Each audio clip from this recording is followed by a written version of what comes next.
there's some utility in having some people who specialize in the ownership of money. And so they have a tremendous amount of money, partly because some things are really expensive to do. So if you want to build... Yeah, it's called the government, bitch. Okay, move on. All right, a factory to build microchips, for example. Yeah, okay, government handles that already. Okay, infrastructure, factories, sounds good. All right. It's a couple of $1 billion in investment minimum. And so unless we have these huge pools of freely available capital, then yeah, exactly. Again, government, public banks, publicly owned trusts. Got it. That requires a certain amount of disproportion in distribution, right? So that there are some people who are extremely rich. We couldn't do any of the things that riches require if we didn't have people who were... Not true. Easy clap. Completely, categorically false. Again, most other countries do this. The American government does this too. They just don't allow the distribution to flow down to the workers, but rather just to a select few that lobby it. We're rich. Is it the case that... Bro, when you're so desperate to justify like capital accumulation that you just start coming up with like random solutions, you just try to engage in like a post hoc radicalization for why wealthy people should exist. Like, okay, there's no alternative to that, I guess. All right, got it. Listen, dude, if you got fucking owned by Apple Cider, you don't get to speak, okay? Sorry. Go back to telling people to make their bed and clean their rooms, okay?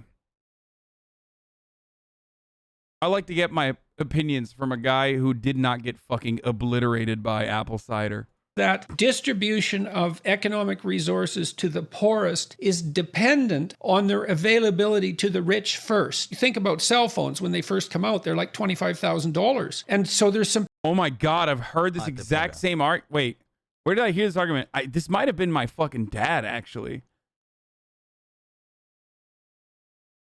I've literally heard this argument before. It's like, this is a classic argument. Hold on. The whole like, oh, the rich are test subjects. They're test dummies for all the rich, expensive stuff. And then ultimately it trickles down to the poors. Some people who can afford a $25,000 cell phone and they buy them. And then now they're worth $20,000. And then more people can buy. What? This is like a terrible fucking argument for anything. Buy them because it's the $20,000 price range. I mean, if we didn't have radical inequalities in income distribution, would we ever be able to introduce new expensive products into the market? For the introduction of new products, you do. What difference does it make? What? How's me Ajahn Hosso? Like what's this argument? Like, how does this work with like yachts, for example, luxury yachts? Rich people need to, own luxury yachts so they can trickle down ultimately to the poors. And eventually they can own a yacht too. Also, cell phone technology is a mixture of publicly funded research. A lot of publicly funded research goes into it. And private corporations is always, private industry always just takes the publicly funded research that is done by grants, government funds and whatnot, and expands on it and makes a marginally better product that you can sell out through marketing year over year. Only the wealthy were able to own the cell phone at first, but now everyone can own it because it's mass produced. Has absolutely nothing to do with the rich owning the cell phones, and we've already established that you could just fast track this process by, making it not so expensive when you originally sell it. Here's the full podcast vid. If you got time, I want to hear what dollars, you think and then about it more tomorrow. people can buy them because it's the $20,000 price range. I mean, if we didn't have radical inequalities in income distribution, would we ever be able to introduce new expensive... Innovation is more important than marginalized people not being able to food and housing insecure? No, that's not even true, because the premise is that the premise is still faulty. The premise there is still faulty. He's operating on a faulty premise that he's established as the truth, which is that we only have innovation when rich people. I know he's joking. I know this person is joking. I know this person is joking. But I'm saying that even within that joke, Jordan Peterson is literally saying that. But even then, that premise is incorrect. Innovation is not only happening as a consequence of wealthy people being able to buy shit. That is so not true. Steve Jobs was the key reason why we have phones today. And that was not because of publicly funded research. Okay, that's a joke as well. I hope. Oh my God, I really hope that guy is joking. Oh my God, please tell me you're joking, dude. The disrespect to the Nokia cell phone right now is so fucking devastating. Expensive products into the market. For the introduction of new products, you do want to have private property and the ability of certain people to have accumulated vast fortunes. Because if you think about it, how did some person get to be a billionaire? It was only because of that person's superior foresight in anticipating what the consumers wanted. And that's What? Okay, Kylie Jenner. Like, what?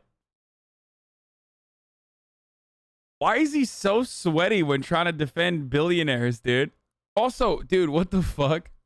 I just gotta start, you know, this is why I gotta be a fucking capitalist Andy, dude. These guys are just basically saying, like, you know, if you're rich, you're good, okay?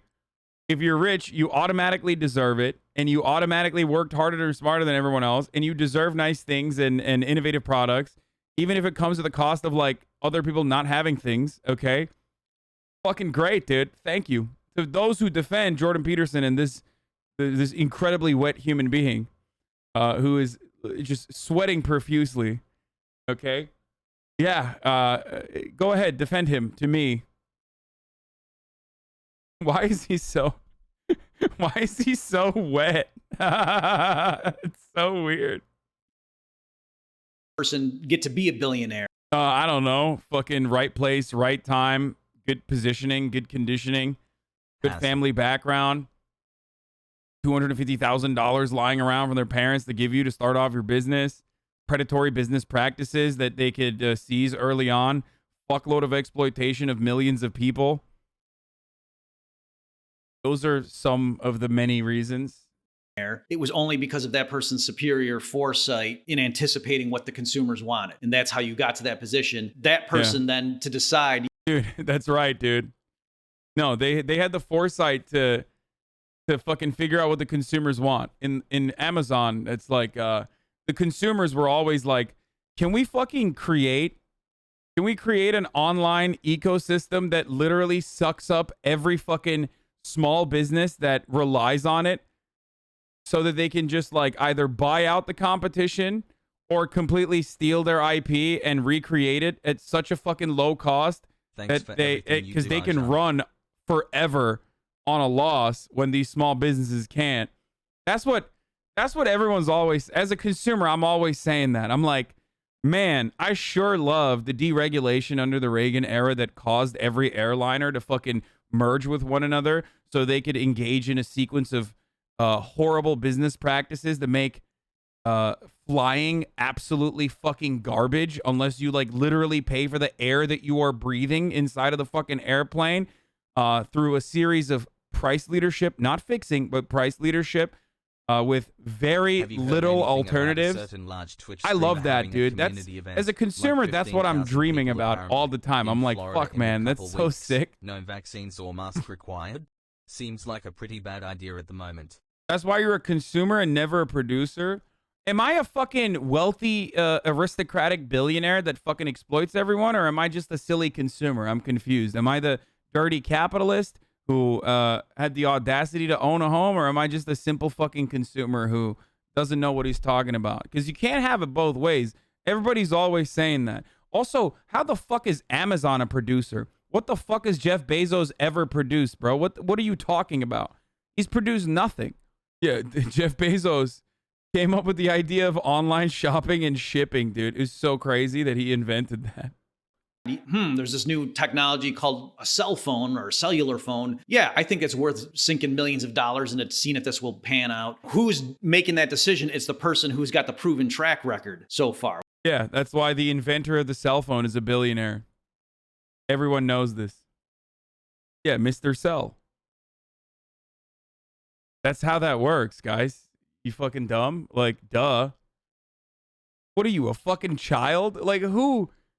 This is such a childish take, dude. You have to literally be a kid. You have to have a kid brain. Yeah, Robert Cell Phone. Mr. Robert Cell, dude. Mr. Cell. That's Mr. Cell to you. For the record.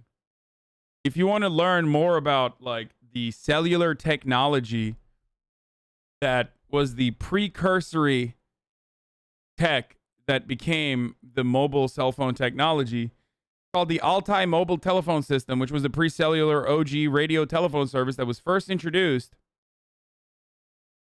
where? In the Soviet Union in 1963, and became available in the most large cities by 1965. The fully automated UHF VHF network that allows a mobile node to connect to landline phones and was originally conceived to serve government officials and emergency services. Whereas if you had a different system where, oh no, we don't allow individuals to accumulate vast fortunes, the state owns everything, then it's going to be a committee that's always going to guess and say, okay, bring in the new proposal. Literally describing how the internet was founded. Like literally how the internet was created. How was the internet created? Was the profit motive? Was that the incentive for creating such a fucking life-altering, life-changing, massive technological leap? No, it was the famous billionaire John Internet. Dude, this is a trick question, guys. I'm tricking you. It's literally Mr. John Internet. Put some respect on his fucking name.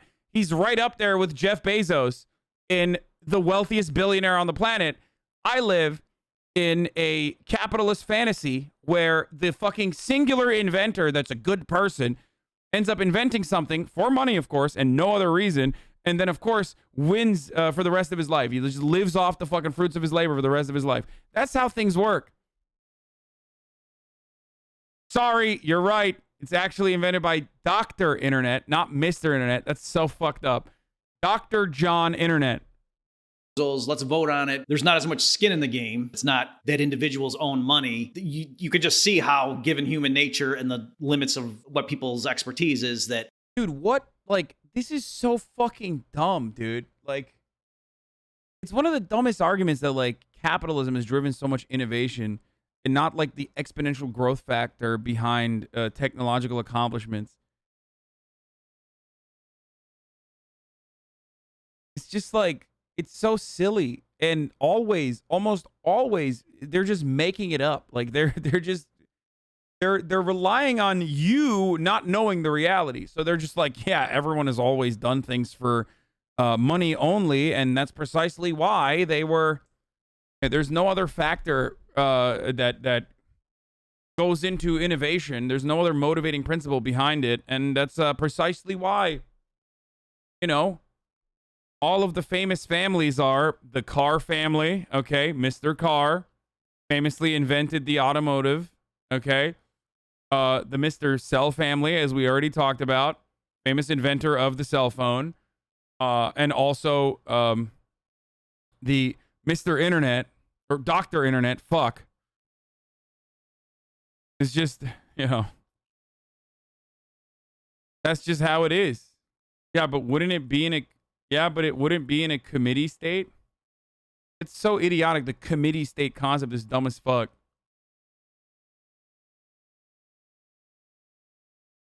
There is not a single fucking thing that operates without government subsidies in America. All matter of production is still absolutely fucking pushed and pulled by the American government.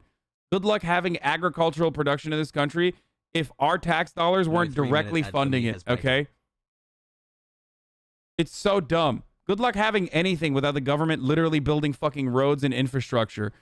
As a matter of fact, part of the reason why we can't have nice things to a certain degree is literally because we don't have enough good infrastructure. Happy Labor Day, chat.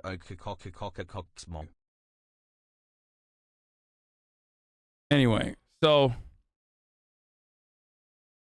except housing and healthcare, yeah, and notoriously good things, notoriously well-functioning parts of our economy.